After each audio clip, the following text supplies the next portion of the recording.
These militias, they used to be separate. But now, Waco has united them.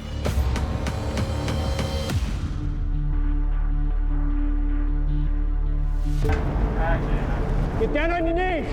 Hands on your head! I just had a bank robber from Elohim City. He mentioned there's some kind of payback for Waco coming. Wild Bill gets Gary kind of going down this path of investigating Elohim City, which is a white supremacist enclave in Oklahoma.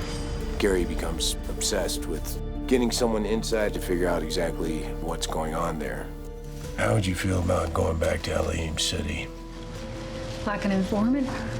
Carol's so shocked initially at the proposal to work with Gary that she honestly thinks it's a joke, you know, and is then offended, I think, that he would not hear her when she talks about how dangerous they are. If they ever found out I was working with you all, would they kill me real mean?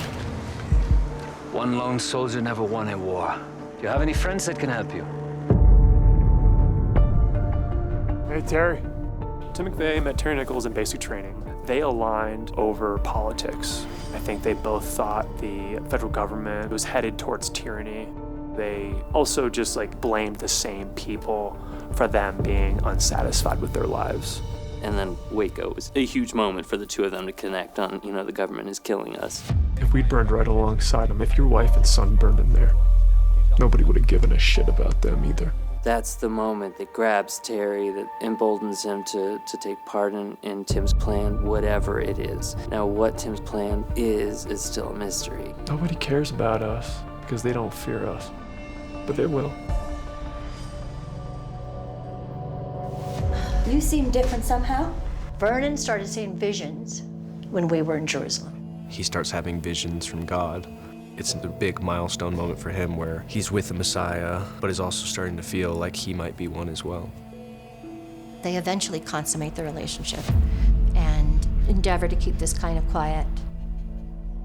Once Vernon is kind of given the go-ahead that God does in fact speak to him, he's starting to get more and more confident. I received another message. These desires in his head turn more into interpretations from God. He told me I was to take a wife, and her name was Rachel. Vernon announces he's marrying Rachel, who up to this point has just been a 14-year-old girl. She's an underage girl. Lois feels betrayed as a woman, and then she feels betrayed as a leader. And then all hell breaks loose. This gets him ultimately kicked out of Mount Carmel, where he then has to seek refuge with his young wife and the few people that still believe in him.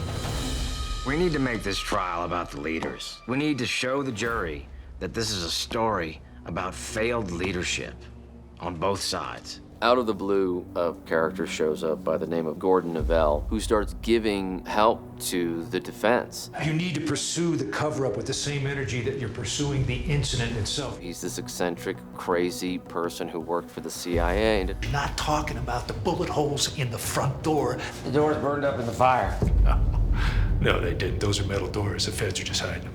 And it starts to become the crack in the prosecution and something that starts changing people's minds. This is bigger than you think. Only on Showtime. And now stream Showtime on Paramount+.